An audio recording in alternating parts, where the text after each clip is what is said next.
नमस्कार, मैं हूं पुण्य प्रसून वाजपेयी। दस्तक में आपका स्वागत है। 295 मौत, लेकिन गुनाहगार कौन है? समूची दुनिया में इस बात को बहस छिड़ चुकी है कि दरअसल जिस तरीके से यूक्रेन में मिसाइल दाग कर विमान गिराया गया, यात्री विमान को, उसमें कोई भी विमान हो सकता था, उसमें कोई भी विमान वहां से गुजर रहा होता तो निशाने पर आ सकता था। इसका मतलब क्या निकाला जाए? दुनिया खौफ में जी है या इन सब के बीच अब रास्ता निकालना होगा, लेकिन अंत क्या है किसी को नहीं पता। कुछ मिनटों पहले अमेरिकी राष्ट्रपति ने सीधे सीधे कटघरे में रूस को खड़ा कर दिया और कहा है कि वही ट्रेनिंग दे रहा है, वही सोफिस्टिकेटेड हथियार दे रहा है और इन सब का रास्ता अब निकालना जरूरी है। क्या ये आने वाले वक्त में युद्ध के संकेत हैं? चलिए आज इसे टटोलने की कोशिश होगी, क्योंकि ये कैसे संकेत है जिसमें 298 मौत का गुनाहगार है कौन? बात इसकी की जाए। दरअसल जिस मिसाइल को दागा गया और जिसके जरिए दागा गया, पहले उसकी बात कर लीजिए, क्योंकि जिस तरीके से मिसाइल दागा गया उसका नाम SA-11 ग्रैंड फ्लाई है।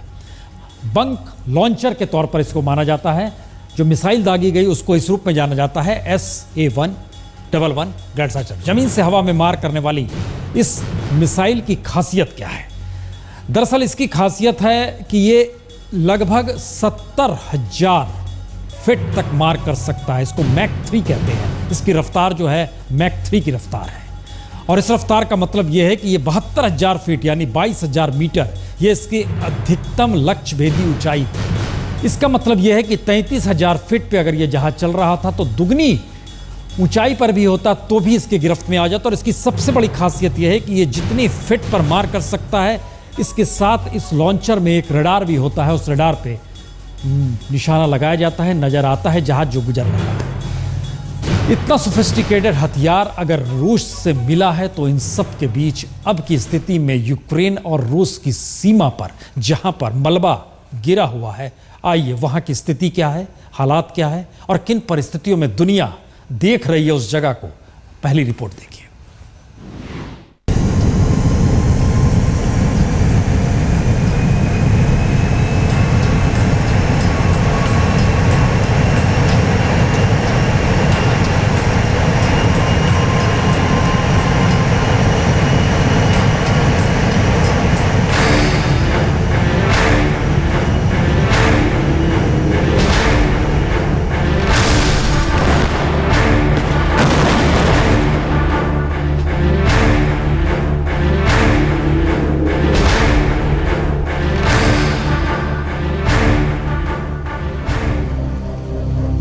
दस देशों के 280 नागरिकों का यह मलबा सेकेंड वर्ल्ड वॉर के बाद सबसे खौफनाक हमलों में से एक है। लेकिन विद्रोह और आतंक के बीच की लकीर इतनी मोटी है कि इस मलबे तक पहुंचने के लिए भी कोई देश इतनी नैतिक हिम्मत नहीं दिखा पा रहा है कि वह सीधे अपने नागरिकों के शव तक भी पहुंच पाए।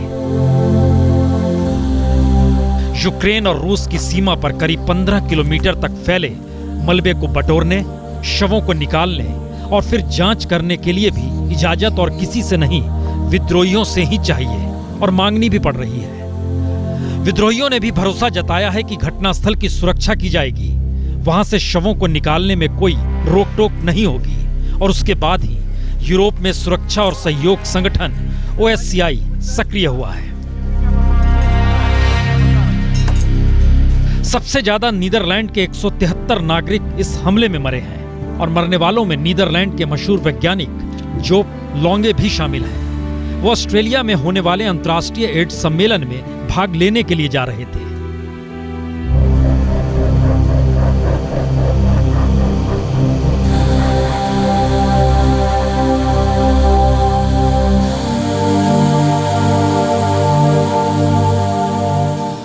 अब ऐसे में कल्पना कीजिए कि किस किस देश के कैसे कैसे नागरिक इस हमले में मारे गए होंगे, क्योंकि नीदरलैंड की राजधानी एम्स्टर्डम के शिफल हवाई अड्डे से उड़ान भरे मलेशिया के इस विमान की यात्रा 12 घंटे की थी। लेकिन सिर्फ 3 घंटे बाद ही विमान का संपर्क रडार से टूटा और चंद सेकंड बाद ही नीदरलैंड के अलावे Germany, England, Belgium, Philippines, Canada, New Zealand, Australia, Malaysia के 280 नागरिक मलबे में बदल गए। और सभी देशों के सामने पहला संकट यही है कि जिस जगह विमान गिरा वहां विद्रोहियों की अनुमति के बगैर ना तो यूक्रेन और ना ही यूक्रेन की अनुमति के बगैर रूस भी सीधे वहां पहुंच सकता है। इसीलिए बाकायदा यूक्रेन और रूस के बीच वीडियो कॉन्फ्रेंसिंग हुई और उसके बाद ही विद्रोही मदद के लिए तैयार हुए। यानी दुनिया के 10 देशों में अपनों के लिए रोते बिलखते परिजनों के आंसू पोंछने की स्थिति में कोई देश नहीं है, क्योंकि यूक्रेन के जिस इलाके में हथियारों के जखीरे से युद्ध लड़ा जा रहा है, उसमें सिर्फ चीन से लेकर रूस और अमेरिका से लेकर यूरोपीय यूनियन तक की ही भागीदारी नहीं है, बल्कि कई देशों की भागीदारी नए नए तरीके से हुई है। और यूक्रेन के हालात पर ही यूक्रेन का बस नहीं है। दुनिया के लिए इस दुखद दिन को किसी ने दुखद हादसा करार दिया तो किसी ने खौफनाक हमला, किसी ने हथियारों पर लगाम लगाने की वकालत की तो किसी ने अमानवीय होती दुनिया में ताकत के विस्तार की सोच को ही खत्म करने की दुहाई दी। यूक्रेन ने हमले का दोषी रूस को ठहराया तो यूक्रेन के विद्रोहियों ने यूक्रेन की सत्ता को दोषी बताया। अमेरिका ने इसे एक दुखद अमानवीय घटना करार दिया तो चीन ने एक शांति प्रिय देश की खूबसूरत वादियों में हिंसा के खेल को बंद करने के लिए बाहरी देशों को दखलंदाजी देने से रोकने की गुजारिश की। जी, यूक्रेन और जहां पर यह मलबा पड़ा है, फिलहाल सिर्फ और सिर्फ यह एक सेकेंड वर्ल्ड वॉर के बाद का सबसे खौफनाक अंजाम देने वाला हादसा नहीं बल्कि हमला है। यह हमला सत्ता के लिए, यह हमला बाहर से दखलंदाजी करते हुए यूक्रेन की सत्ता को चिताने वाला हमला, या फिर यूक्रेन को आने वाले दौर में एक ऐसे युद्ध स्थल के तौर पर देखने की मंशा में दुनिया में हथियार बनाने वाले देश एकजुट हो रहे हैं क्या? ये सारे सवाल हैं। इसलिए सवाल है कि 298 मौत का गुनाहगार है कौन? दरअसल इस बोइंग के बारे में देख लीजिए।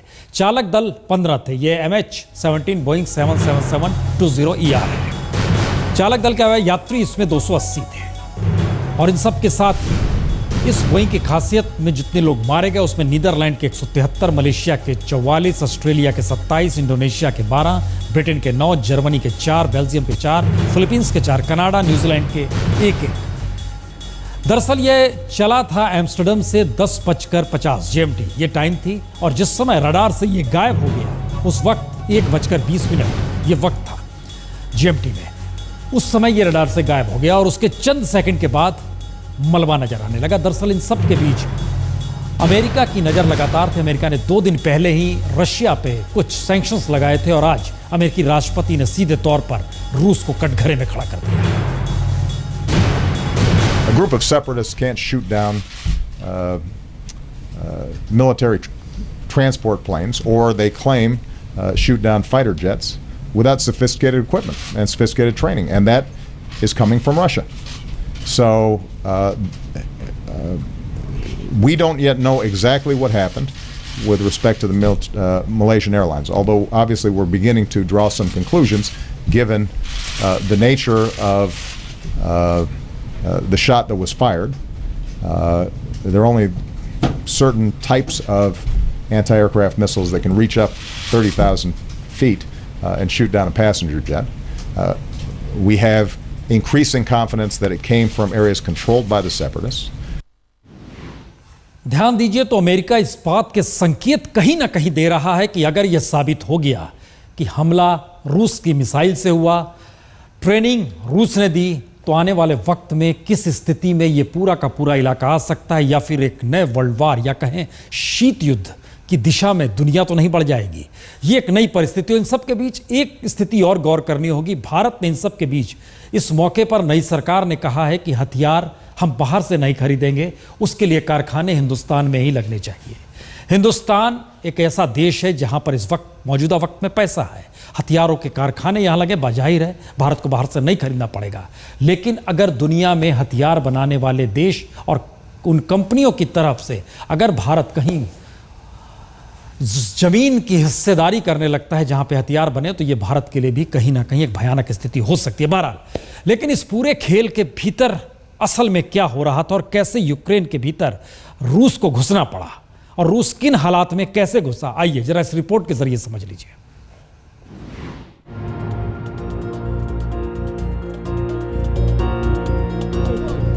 यूक्रेन और रूस के बीच तकरीबन 2000 किलोमीटर की सीमा रेखा है। रूस से सटे पूर्वी यूक्रेन की इसी पट्टी पर विद्रोहियों की सत्ता है, जो रूस के हथियारों के आश्रय यूक्रेन की सत्ता को चुनौती दे रहे हैं। असल में रूस ने यूक्रेन विद्रोहियों का साथ देना तब शुरू किया जब चीन ने यूक्रेन में दखल दिया। चीन ने 2 बरस पहले ही यूक्रेन में 3 मिलियन हेक्टेयर जमीन खरीद ली। ये जमीन बेल्जियम के बराबर है। 170 करोड़ डॉलर में खरीदी गई इस जमीन के जरिए चीन ने यूक्रेन की अर्थव्यवस्था में खेती के जरिए दखल दी। लेकिन रूस इसे बर्दाश्त नहीं कर सका, क्योंकि चीन की सीधी शिरकत ने रूस के सामने आर्थिक और सामरिक सुरक्षा का संकट खड़ा कर दिया। इससे पहले रूस के लिए यूक्रेन ब्रेड बास्केट की तरह था, लेकिन चीन ने जमीन खरीदने के बाद 6 महीने पहले ही यूक्रेन के राष्ट्रपति के बीजिंग यात्रा के वक्त जिस तरीके से $8 बिलियन का नया समझौता किया, उसने रूस के कान भी खड़े कर दिए।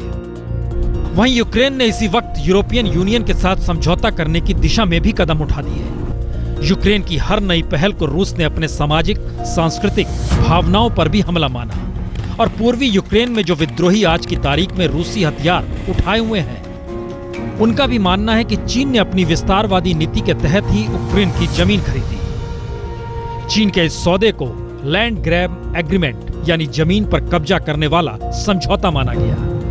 दरअसल इसी दौर में जितना हथियार रूस ने विद्रोहियों को दिया, यूक्रेन के मुताबिक उसकी कीमत अंतर्राष्ट्रीय बाजार में $1 लाख से कहीं ज्यादा की है। असल में हथियारों की सप्लाई में तेजी चीन के यूक्रेन में घुसने के साथ आई। 2000 किलोमीटर की सीमा सटे होने के कारण सड़क और फिर समुद्र के रास्ते बेरोक टोक विद्रोहियों तक हथियार पहुंचते रहे। लेकिन अब जब मलेशियाई विमान को निशाना बनाया जा चुका है, तो उसके बाद अब यह सवाल है कि अगर यह वाकई साबित हो गया कि मॉस्को से भेजे गए हथियारों से ही बोइंग 777 को विद्रोहियों ने गिराया, तो इसके बाद यूक्रेन संकट को लेकर चल रही बहस की कहानी शायद पूरे तरीके से बदल सकती है। लेकिन बदलने की इस कहानी के भी दो पासे हैं। पहला, अमेरिका के साथ साथ यूरोपीय संघ भी रूस पर प्रतिबंध की दिशा में कदम बढ़ा दे, या फिर दूसरा, इसे हल करने की दिशा में कूटनीतिक तरीकों में तेजी लाई जाए। हो जो भी, यूक्रेन के हालात बताते हैं कि ये वाकई किसी को नहीं पता कि आखिर इस खेल का अंत होगा कहां।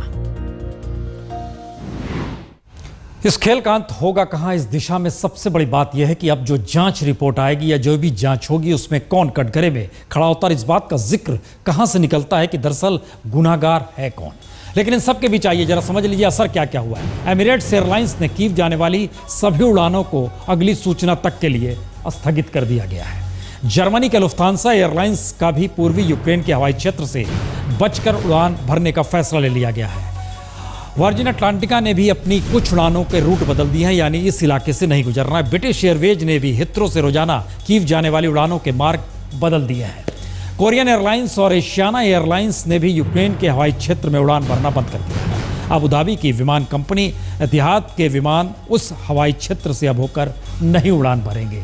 ये सारी चीजें झटके में हुई हैं इस पूरी घटना के बाद के मद्देनजर। लेकिन एक सवाल हर जहन में है, यात्री जहाज को निशाने पर लिया गया और अगर इस इलाके से तमाम यात्री जहाज गुजर रहे थे तो फिर उसमें हिंदुस्तान का भी तो कोई जहाज हो सकता था। रिपोर्ट देखिए।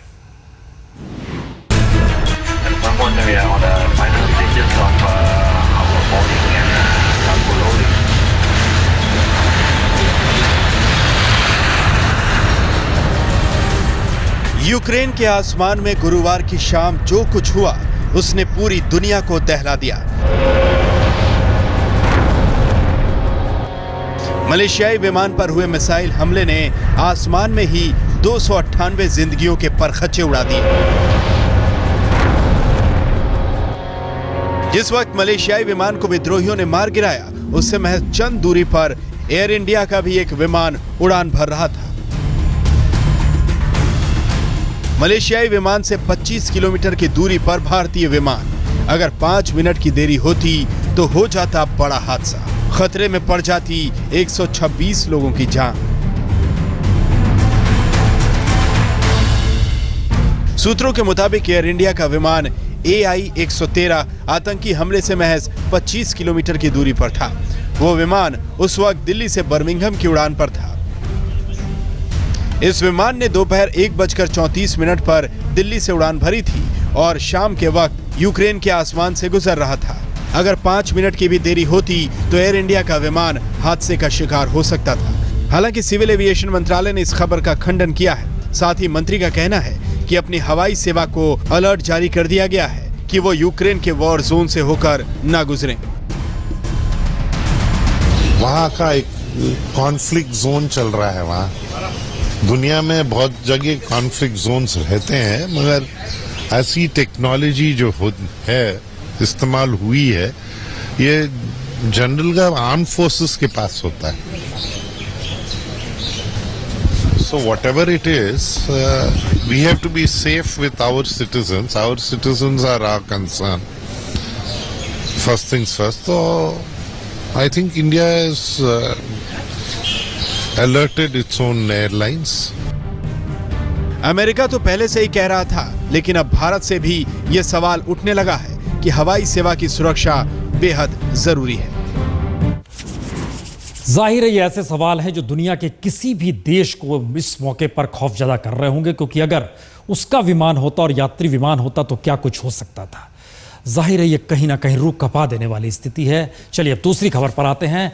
इन सब के बीच हाफिज सईद और वेद प्रताप वैदिक की मुलाकात पर आज पाकिस्तान के एम्बेसडर ने भारत में एक प्रेस कॉन्फ्रेंस की और कहा 2 स्वतंत्र व्यक्ति मिल सकते हैं, हमें इससे क्या लेना देना।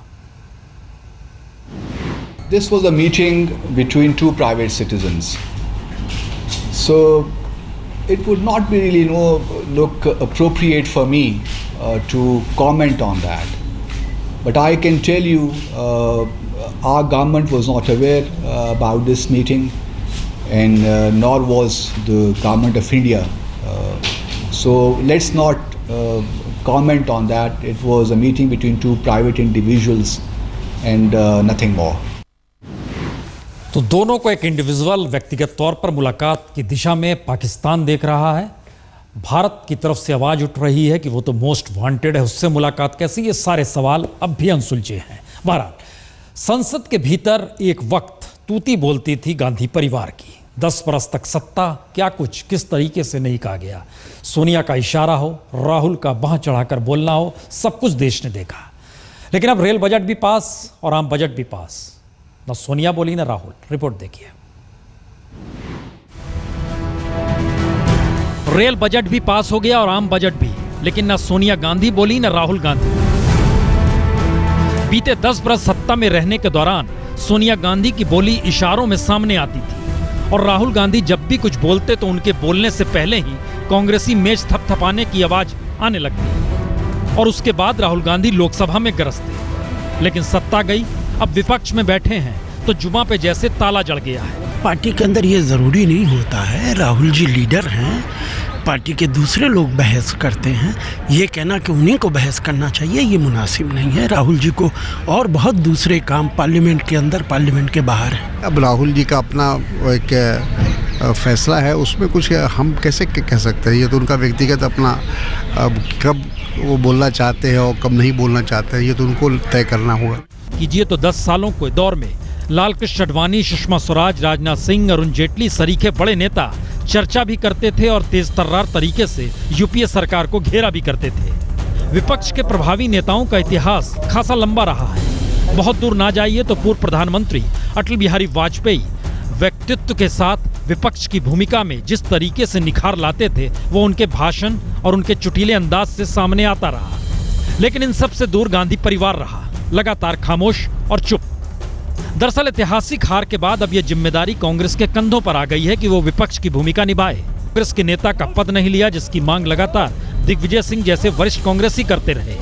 सवाल भी उठे कि राहुल जिम्मेदारी से भाग रहे हैं, आगे आकर नेतृत्व करने से बच रहे हैं। और अब दबी जुबान से खुद कांग्रेसी कह रहे हैं कि सोनिया को तो विपक्ष में बैठने का कुछ अनुभव जरूर रहा है, लेकिन कांग्रेस के भविष्य राहुल गांधी को तो अभी सीखना है। तो वो चर्चा के दौरान भाषण देते और अनुभव लेते। कुल मिलाकर विपक्ष की भूमिका में राहुल को प्रभावी साबित करने का पहला मौका राहुल नहीं गंवा दिया। विपक्ष की प्रभावी भूमिका निभाने के पहले पड़ाव में तो लीडिंग फ्रॉम द फ्रंट यानी आगे से नेतृत्व करने वाली बात तो नजर नहीं आई। कोई नियम ही नहीं टूटा, लेकिन पहले से टूटा कांग्रेसी कार्यकर्ताओं का मनोबल जरूर और टूट गया। संसद भवन से कैमरामैन आलोक भटनागर के साथ कुमार विक्रांत सिंह, आज तक।